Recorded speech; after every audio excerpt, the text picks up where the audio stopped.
আল্লাহ তাআলা কোরআনে ভূমিকম্পকে তার একটি নিদর্শন ও সতর্কবাণী হিসেবে উল্লেখ করেছেন।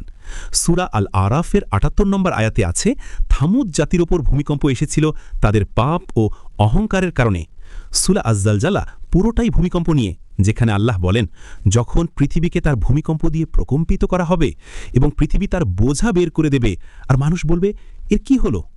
অনেক বড় বড় তাফসীরকার যেমন ইবনে কাসির ও তাবারি বলেছেন, ভূমিকম্প মানুষের গুনাহ, শিরক, জিনা, সুদ, অন্যায় ও আল্লাহর অবাধ্যতার ফলেও আসতে পারে। রাসূলুল্লাহ সাল্লাল্লাহু আলাইহি ওয়াসাল্লাম বলেছেন, যখন আমার উম্মতের মধ্যে বেহায়াপনা ও জিনা প্রকাশ্য হবে, তখন তাদের ওপর এমন আযাব নাজিল হবে যা পূর্ববর্তীদের ওপর হয়নি। ইবনে মাজাহ। তাই ভূমিকম্প শুধু প্রাকৃতিক ঘটনা নয়, এটা আল্লাহর পক্ষ থেকে একটা শ্রামক। তওবা করো, ফিরে আসো। আল্লাহ আমাদের সবাইকে হেদায়েত দিন। ওয়া আখিরু দাওয়ানা আনিল হামদুলিল্লাহি রাব্বিল আলামিন।